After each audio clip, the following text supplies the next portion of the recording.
creo que a veces sí que es importante darle un valor económico a cosas que no lo suelen tener para darles más importancia, ¿no? O sea, ¿por qué, por ejemplo, asociamos que alguien que toca la flauta de pan o la quena, lo normal es que no gane dinero o darle una limosna en el metro, cuando igual no? Lo justo es que dé una clase y que se le pague al igual que se le paga a un profesor de saxofón, porque esas cosas creo que a veces también es importante remarcarlas, ¿no? Sobre todo en ámbitos que no suelen estar en el ámbito profesional porque se consideran que son más precarios, ¿no? Y la música latinoamericana, por desgracia, aquí suele estar más en ese ámbito más precario, ¿no?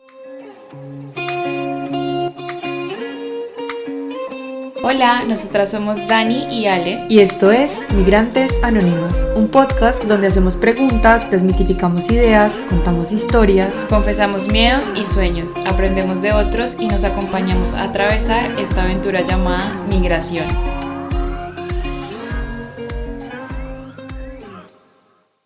Hola, bienvenidos a todas y todos a este episodio de Migrantes Anónimas. Hoy nos acompaña Adri Díaz del colectivo Yupanqui.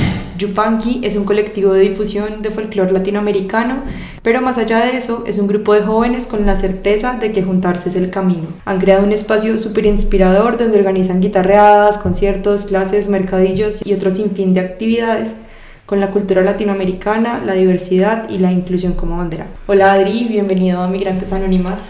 Hola, ¿qué tal? Mucho gusto. ¿Cómo estás? Muy bien, muy contento de estar aquí con vosotras y nada, con ganas de conversar. ¿Por qué se llama Yupanqui? Bueno, lo primero que quiero especificar es que yo, concretamente, yo no soy migrante, y también lo digo porque tengo mucho respeto por la gente que tiene esa situación. Es una situación que sí vivió mi madre, pero yo en ese caso yo nací aquí, entonces tengo una serie también de ventajas, de privilegios que también quiero dar constancia, ¿no? Porque en el colectivo sí que hay mucha gente migrante de primera generación, por así decirlo, ¿no? Y bueno, Yupanqui se llama así el colectivo en gran parte por la admiración que tengo yo y que tenemos otras personas del colectivo hacia la figura de Atahualpa Yupanqui, que fue cantautor, un poeta, un guitarrista argentino, que nació a inicios del siglo XX y que es como el gran abuelo, se podría decir, del folclore latinoamericano. Se dedicó a recopilar muchas canciones por toda Latinoamérica, es un gran compositor y bueno, él después de hacer su obra, que por otro lado curiosamente su obra es muy virgen en el sentido de que todas sus canciones son mera voz y guitarra, o mera guitarra o mera voz, no hay nada más, no hay como... no hay ningún bombo, no hay ningún violín, no hay nada, es como que su música la dejó muy virgen allí, por así decirlo, muy pura. Después de hacer eso ha sido versionado 1000 veces por cantidad de artistas y a día de hoy todavía, ¿no? Qué guay. Me llama mucho la atención, ya que lo mencionas, lo de no haber sido migrante tú, sino que fuera tu madre. Un poco cómo viviste como esa multiculturalidad en la infancia, si ella promovió tu interés por este folclore latinoamericano o fue una curiosidad tuya posterior.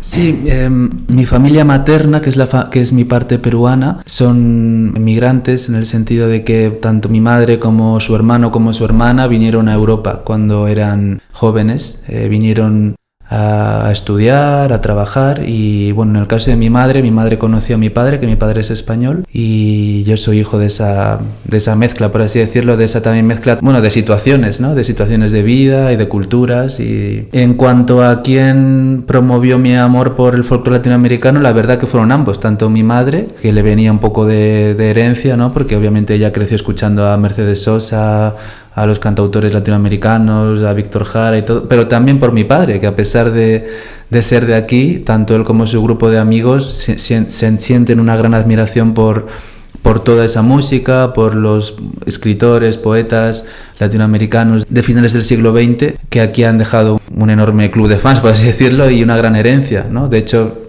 seguramente son los grandes referentes, los cantautores latinoamericanos en cuanto a el mundo de la canción. Y todo esto que nos estás contando, tú lo sabes porque lo has estudiado, un poco como es tu background. En mi background en cuanto a música latinoamericana no es académico porque realmente es muy complicado incluso de estudiar académicamente. Al menos aquí en Europa no hay carreras en cuanto a eso en concreto. Creo que ahora está saliendo una en Holanda, que es curioso que haya en Holanda y aquí no. Eso es curioso, digno de pensar por qué, ¿no? Pero no, yo todo lo que he aprendido de esto es a través de investigar por mi cuenta, de acercarme a gente que sabe más, acercarme a otros músicos, a otros poetas, a gente que me vaya contando. y es un camino en el que estoy todavía, o sea, sigo aprendiendo mucho, para nada me considero que sea un experto ni nada, todo lo contrario, ¿no? Sino un eterno aprendiz. Por suerte para mí, al estar dentro de este colectivo, pues es continuamente voy aprendiendo y me voy acercando a gente que sabe mucho de este mundo. Entonces ahora yo creo que sí podemos entrar al punto de, bueno, cómo nace el colectivo. El colectivo Yupanqui nace en el 2023, en otoño del 2023, en donde comienzo junto con un compañero de ese entonces a hacer clases de folclore colombiano. Un poco yo me doy cuenta de que no hay aquí escuelas, o de que no hay aquí, sí, sobre todo eso, escuelas que enseñen folclore latinoamericano, y me parece algo muy sorprendente, porque ¿cómo es posible, no? Con toda la gente que hay aquí que conoce ese folclore, con todo el interés que hay, con la conexión que hay entre España y Latinoamérica, que es enorme en cuanto a música, cultura. No entiendo por qué no hay aquí nada, así que me he decidido a empezar, ¿no?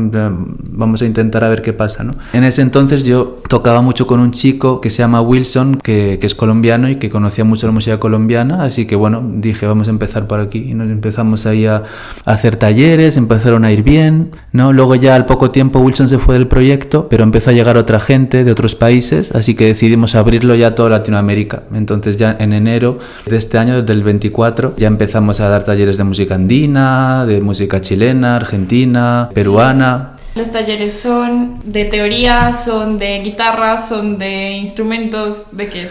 Son de percusión, porque nos dimos cuenta que era lo más democrático y lo que cualquiera puede meterse por curiosidad a aprender, da igual el background que tenga musical, es lo más democrático que hay, y lo que seguramente requiere menos privilegio, por así decirlo, de haber estudiado antes o de haber tenido la suerte de que te hayan enseñado tus padres o tal, no, es como algo muy innato del ser humano el tocar el tambor, ¿no? Y entonces, por suerte, todo el folclore latinoamericano está lleno de percusión, por toda la herencia afro en gran parte, pero no solo, y entonces siempre lo enfocamos desde allí. Pues ahora mismo tenemos en marcha clases de cajón peruano, de folclore colombiano, de folclore caribeño, tipo todo lo que es salsa, tal, pero todo es orientado desde la percusión y el baile, que sentimos que es lo que más une. También hemos hecho algún curso esporádico de guitarra y queremos hacer más, pero bueno, entendemos que un poco la base, el corazón de todo esto es la percusión. ¿Y dan clases de baile también? Sí, hay una profesora de baile colombiano y otra de baile argentino. Nos dimos cuenta que claro, que es imposible entender estos ritmos sin la parte de baile, porque si no se quedan huérfanos.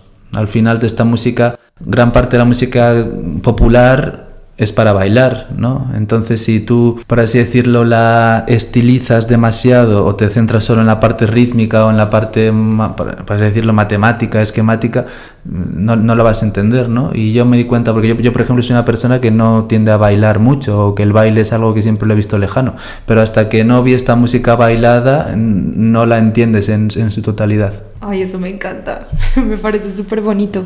Me llama mucho la atención, por ejemplo, lo que dices de que el objetivo siempre es unir a la gente, y veía por ejemplo en algunos talleres de ustedes que había como gente muy mayor, luego muchos jóvenes, y eso me parece lindo, cómo ha sido como ese encuentro, me imagino que también de culturas, multigeneracional.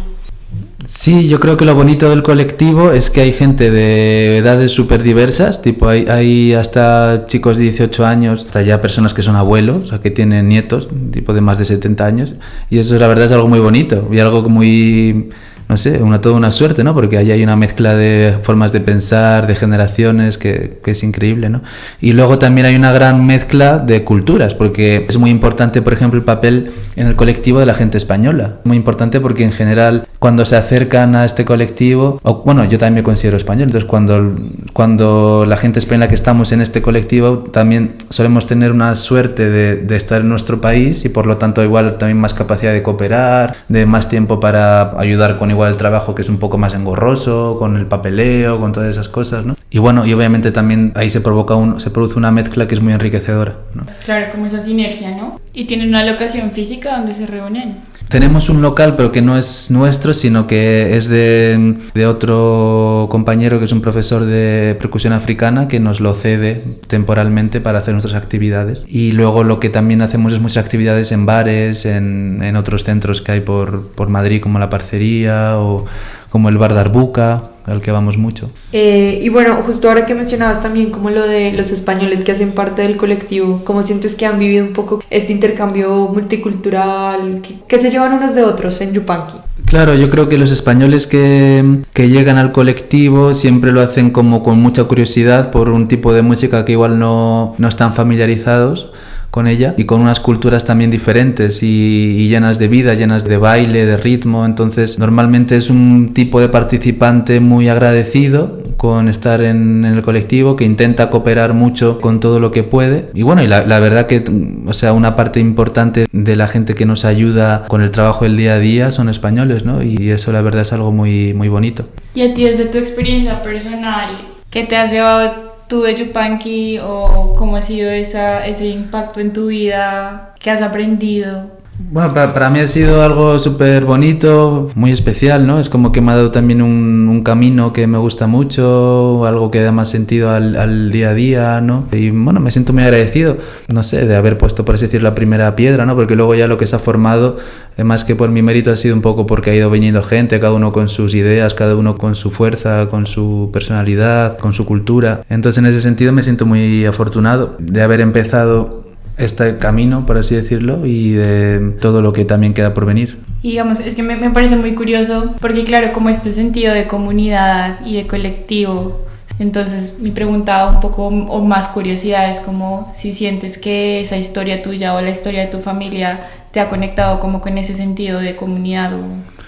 Sí, totalmente. O sea, para mí también ha sido un proceso muy especial, porque yo un poco estoy entre los dos mundos, ¿no? O sea, soy pues hijo de una mujer peruana y hijo de un hombre español. Entonces un poco estoy ahí entre esas ambas miradas.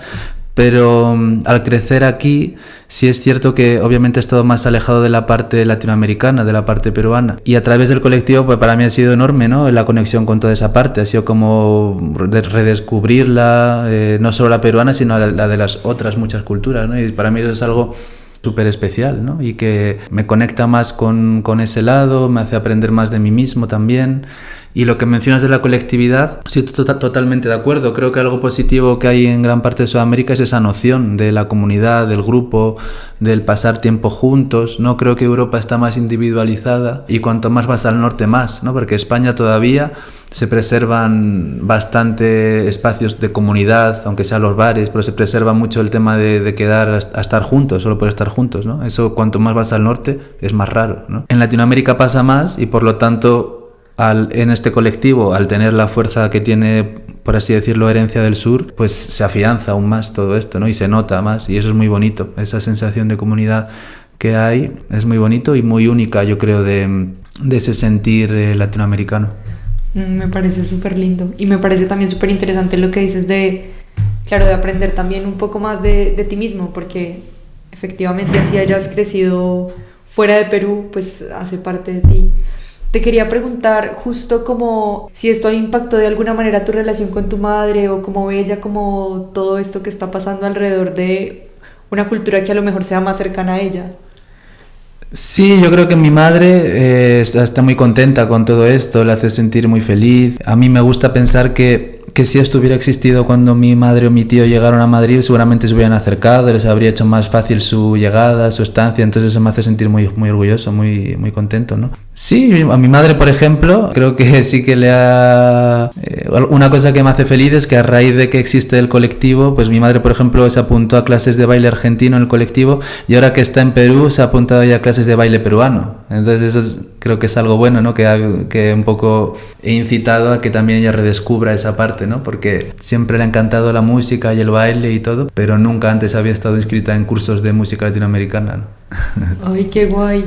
Ahora que dices que sientes que les hubiera ayudado a ellos como en su adaptación un poco a España, ¿sientes que de alguna manera se han convertido como en un refugio para migrantes? O sea, ustedes como Yupanqui. Creo que se ha convertido en un espacio donde la gente que viene migrante se encuentra muy cómoda y le hace un poco más fácil la llegada, y ya con eso a mí me hace sentir súper feliz, ¿no? Porque yo la verdad cuando monté Yupanqui no sabía en qué se iba a convertir, o sea, no sabía si iba a venir más gente española, no sabía si iba a venir más gente inmigrante, no sabía si iban a venir más gente hijos de inmigrantes como yo, no sabía si iba a venir gente tipo universitaria, que fuera un guitarrista y que quería aprender de otras músicas, no sabía qué iba a ser. pero lo que es en gran parte es un colectivo de gente migrante, eso es en lo que se ha convertido. No porque yo quiera, sino porque es la realidad. O sea, yo diría que el 80% de la gente que hay en la escuela, o el 70%, son migrantes de primera generación. Entonces la realidad es que se ha convertido en eso y es muy bonito, ¿no? Y entonces, de hecho, tanto el vicepresidente como la secretaria pues son migrantes, ambos, ¿no? Y todos los profesores que hay también son migrantes.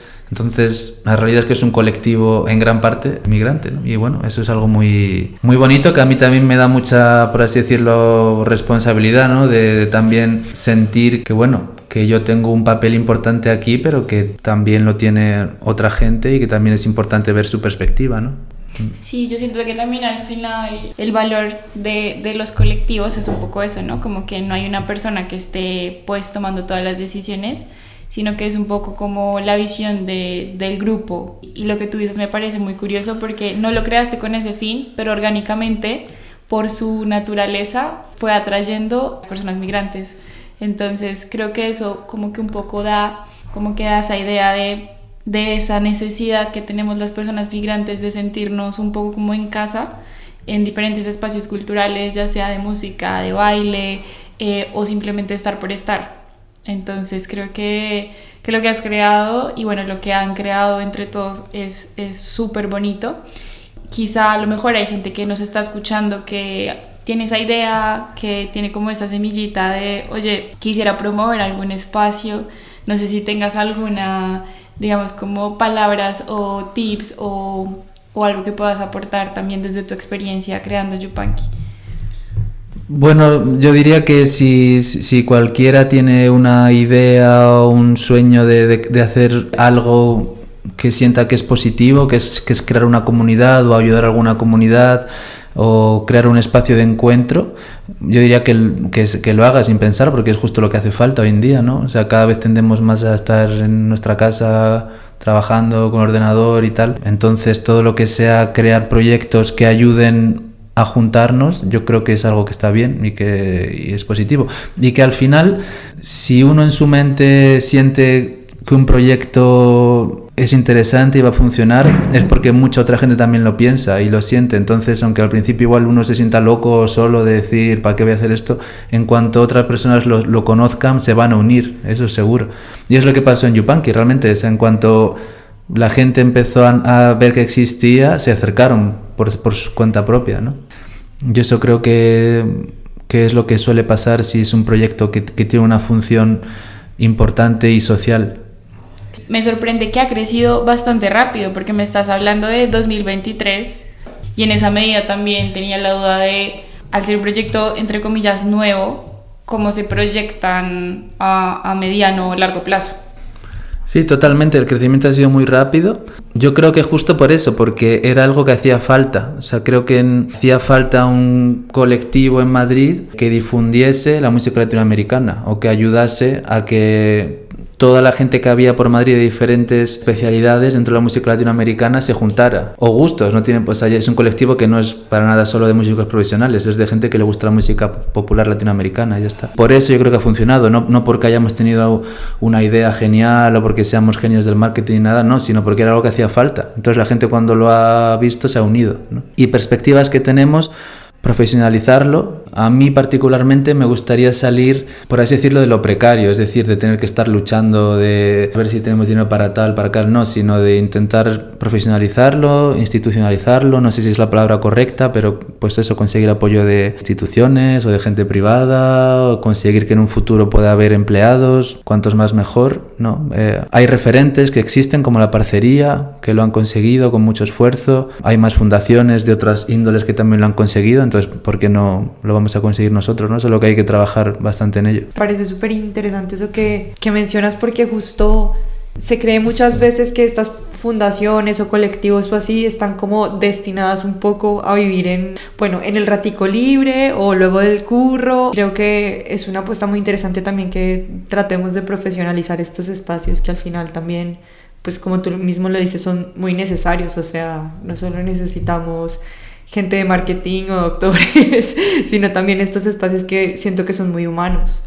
Totalmente. Y yo creo que es posible y que aunque al principio parezca difícil, porque obviamente al principio igual es más fácil hacerlo todo como, por así decirlo, pues todo como en negro, todo de manera gratis o todo así, pero realmente si uno se pone el objetivo de profesionalizarlo y de hacer las cosas que hay que hacer y hacerlas bien, creo que a la larga va a ser mucho más positivo. Sí, me quedo como con ese concepto que dices, como esa precariedad.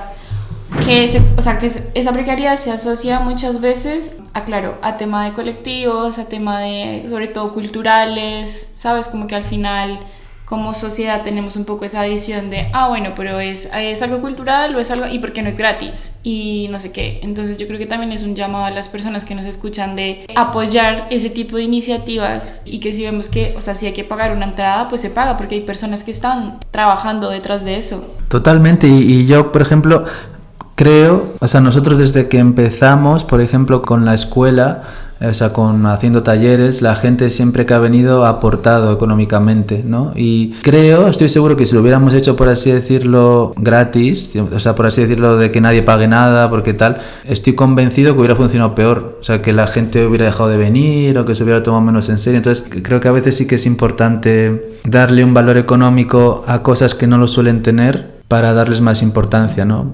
¿Por qué, por ejemplo, asociamos que alguien que toca la flauta de pan o la quena, lo normal es que no gane dinero o darle una limosna en el metro, cuando igual no? Lo justo es que dé una clase y que se le pague al igual que se le paga a un profesor de saxofón, porque esas cosas creo que a veces también es importante remarcarlas, ¿no? Sobre todo en ámbitos que no suelen estar en el ámbito profesional porque se consideran que son más precarios, ¿no? Y la música latinoamericana, por desgracia, suele estar más en ese ámbito más precario, ¿no? Oye, me acabas de abrir ahí como dentro de la música hay como una especie de categorías, casi como un clasismo musical. Sí, por supuesto, eso 100%. Y eso responde también a la historia, a la colonización, al elitismo, al dinero, pero no sé, por poner un ejemplo que, sin faltar el respeto a nadie, pero por ejemplo aquí en los conservatorios se estudia flauta dulce. Y, por ejemplo, la quena es un instrumento 1000 veces más complejo que la flauta dulce, ¿no? Solo con hacerlo sonar. Y en cambio no hay sitios donde se puede estudiar quena, por ejemplo, ¿no? De manera oficial. ¿Eso a qué responde? Y la flauta dulce es hermosa, ¿eh? Y es un instrumento tremendo. No va en contra de la flauta dulce, sino a favor de que, por ejemplo, instrumentos andinos no se estudian. ¿Por qué? Pues, hombre, en parte no son de aquí, eso tiene sentido, ¿no? No sé. Pero yo creo que más allá de eso, igual no hay un interés de parte de la academia, por así decirlo, en querer que instrumentos de otras culturas, de otras cosmovisiones, de otras formas de pensamiento entren, ¿no? Ya sea por desconocimiento o porque es lo que siempre se ha hecho, ¿no? Por costumbre. Y sí que es evidente que hay músicas que tienen un circuito muy claro y muy fácil, como por ejemplo el jazz, por así decirlo, que tiene pues tiene bares que solo hay jazz, y si viene un músico con un proyecto de jazz es más fácil que lo mueva, y en cambio hay otras músicas, pues yo qué sé, por ejemplo el folclore argentino, las chacareras, que no tienen tampoco un circuito, ¿no? Como tal. Eso se ve a varias razones, pero una de ellas yo creo que también tiene que ver con con la historia, ¿no? Con la historia de lo que ha sido la relación entre Europa y Latinoamérica. Porque tú vas a Latinoamérica y sí que hay escuelas de jazz. Eso es lo curioso. Y en cambio aquí no hay escuelas de música folclórica latinoamericana. Yupanqui va a ser esa escuela. Claro, porque hemos hablado del eurocentrismo desde otras perspectivas, pero creo que esta es la primera vez que lo estamos hablando también desde la música. Claro, me refiero en los conservatorios en Sudamérica, cada vez más sí que hay una cabida del folclore latinoamericano y eso está muy bien. Sí que hay universidades, por ejemplo, en Lima, en Perú, en Argentina. Hay cátedras de música latinoamericana y eso es algo que está genial, pero también hay todo lo otro, es decir, obviamente también se estudia la música europea, la música clásica europea, que por otro lado es normal porque aquí ha habido un desarrollo enorme de la música melódica, entonces es normal que se estudie, ¿no? Pero sí, ¿cómo es posible que en España, con toda la conexión que hay con América Latina histórica, cómo es posible que haya 20.000 escuelas de jazz y no haya una sola escuela oficial de música andina o de música brasileña, ya porque incluso es súper internacional, ¿no? O de música argentina, chilena, ¿por qué, no? Pues yo creo que ahí sí que hay muchas razones que tienen que ver con el clasismo, con el racismo de una manera un poco más soterrada, pero también, ¿no? Y bueno, eso es algo que poco a poco va a ir cambiando. Y la música andina, que es tan preciosa. Claro, justo, ¿no? Eso es algo curioso, ¿no?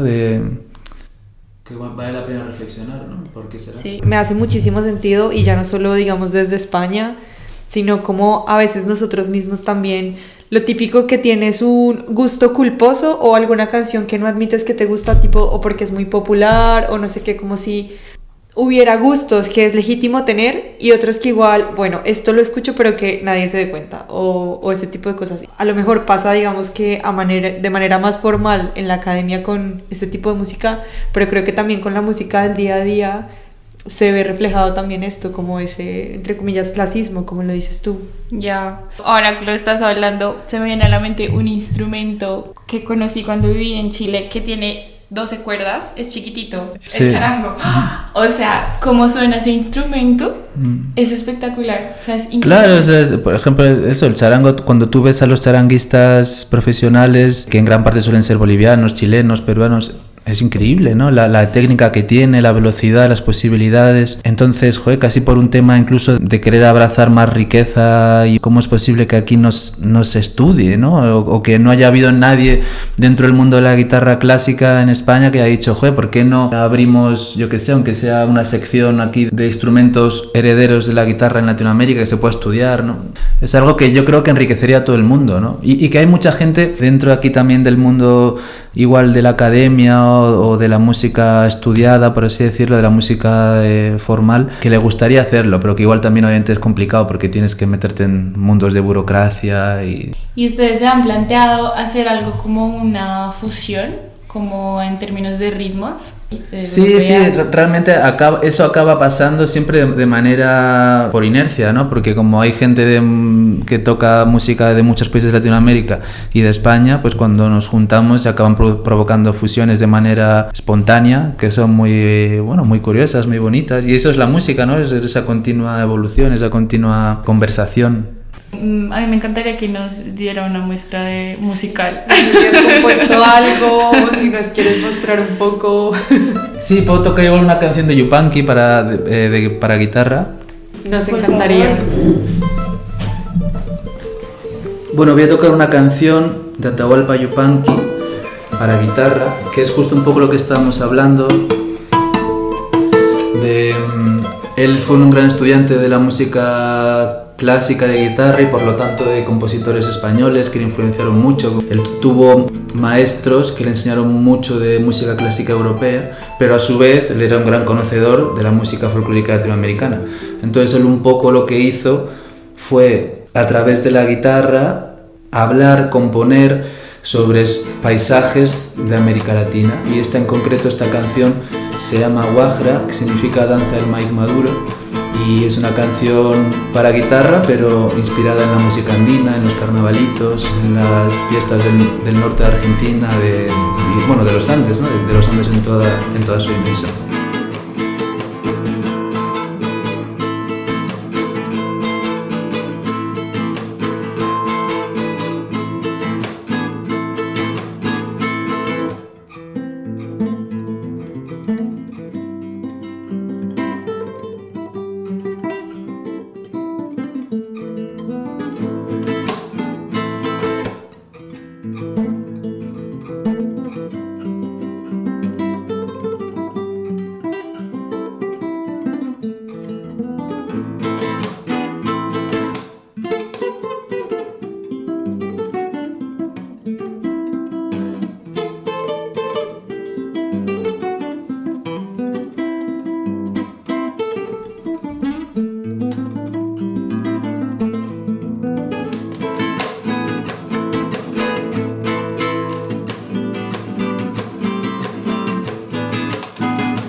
Oh, me encanta.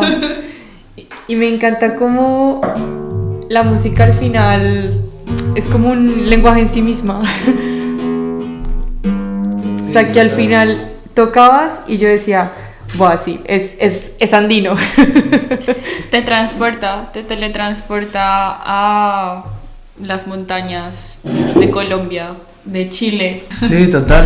Es un poco la magia también de la música de Yupanqui, ¿no? Que él era un gran viajero y entonces por todas las zonas que pasaba se inspiraba y eso lo transportaba a su guitarra, a su poesía. También es un gran ejemplo de esa mezcla y de, pues al final de quedarse con lo bueno de ambos mundos, ¿no? Con toda la herencia de la guitarra, en este caso española, pero mezclada con todas esas sonoridades, con todas esas armonías, con todas esas cosas típicas de la música andina, ¿no? Y de las voces de allí. Por ejemplo, en esta canción él imita mucho el charango, justo, ¿no? Cuando toca más agudo y todo eso. Sí, Claro. preciosísimo. Me encanta. ¿Y has sentido tú como esa misma mezcla de mundos, por ejemplo, ahora que vas mucho a Latinoamérica, etcétera? Sí he sentido el cambio, ¿no? La diferencia que hay entre la vida de aquí y la vida de allí, ¿no? Ahora que voy más a visitar a mis abuelos, a mi madre que está ahora allí. Obviamente sí que se nota mucho ese contraste, ¿no? Entre la seguridad, por ejemplo, ¿no? Las facilidades que hay aquí y que allí no hay tanto, ¿no?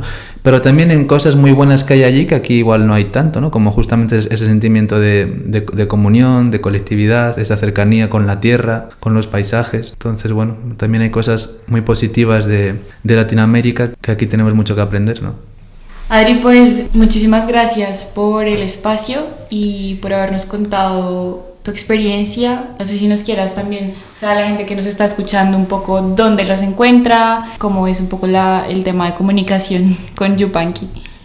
Pues nos pueden encontrar y contactar en Instagram, Colectivo Yupanqui, se llama así. Y luego también tenemos una página web que hizo una amiga una chica que es parte del colectivo, que se llama Sofía. También recomiendo que la visiten, se llama colectivoyupanqui.org. Ahí están todas nuestras actividades que hacemos con la escuela, con las guitarreadas, con los eventos que vamos a hacer, también los pasados. Así que invito a que nos visiten por allí y que nos contacten siempre que quieran para venir a conocernos, a tocar con nosotros, a pasar un rato, a lo que sea. Yo creo que yo de hoy me quedo con la curiosidad de explorar lo propio y lo ajeno, buscar lo bonito como de esa unión. Y Adrino, reiterar lo que dijo Dani, muchas gracias por acompañarnos hoy. Creo que aprendí muchísimo. Y nada, felicitaciones por el proyecto que me parece súper guay y todos muy invitados a que escuchen música, que bailen o aprendan algo en Yupanqui si se pasan por Madrid. Así es. Y nada, nos escuchamos en el próximo episodio de Migrantes Anónimas. Gracias. Gracias. Chao. Chao, chao. Si llegaron hasta acá, muchas gracias por escuchar Migrantes Anónimas. Esperamos que el episodio les haya sido de utilidad y que lo hayan disfrutado. Y también, si les gustó, nos pueden seguir en redes sociales, migrantes.anónimas en Instagram. Pueden darle like al episodio y recomendárselo a alguien que crean que puede ser útil. Estas cosas sencillitas nos impulsan muchísimo a seguir creando contenido y además nos ayudan a crecer. Se los agradeceríamos infinitamente.